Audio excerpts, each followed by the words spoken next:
இந்த ரெண்டு பேருடைய பேச்சு இருக்கு இல்லையா, ஆதவர்ஜுனா மற்றும் விஜயனுடைய பேச்சை கேட்கும்போது ஒரே ஒரு வார்த்தை தோணுச்சு, இவனுக்கு இன்னும் திருந்தல மாமா அப்படின்னு தோணுச்சு. இந்த ரெண்டு பேரும் இன்னும் திருந்தவே இல்ல. ஒட்டு மொத்தமாக இந்த அரசின் மீது பழியை தூக்கி போட்டு, இது ஒண்ணு நல்ல ஆட்சி கொடுக்குற அரசு, மக்கள் ஆட்சி கொடுக்குற அரசு நம்ம சொல்லல. ஆனா இந்த கரூர் சம்பவத்திற்கு தானும் ஒரு பொறுப்பு, இங்க ரசிகர்களும் பொறுப்பு, சம்பந்தப்பட்டவர்களும் பொறுப்பு, நானும் ஒரு பொறுப்புன்னு திரு அஜித்குமார் சொன்னார்ல, அந்த வார்த்தையை கூட விஜய் அவர்கள் இந்த மேடையில பதிவு பண்ணார். இனிமேல் என் கூட்டத்தில் இப்படி ஒரு சம்பவம் நடக்க கூடாது என்று பேசியிருக்காரா?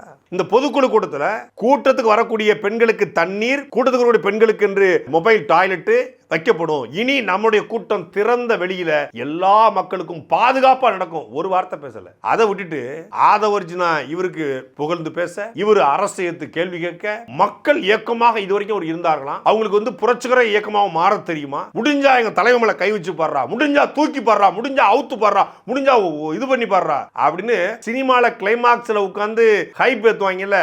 என் நண்பன் மட்டும் இந்த இடத்துல இருந்தான்னா நடக்கிறதே வேறடா, நம்ம யாழ தொட்டு பாடுறா, தூக்கி பாடுறா அப்படின்னு விட்டு இது பண்ணிட்டு இருக்காங்க. அவன் பாட்டுக்கு இவனை பில்டப் பண்றான், இவன் பாட்டு அவனை பில்டப் பண்றான். என்ன நடக்குது?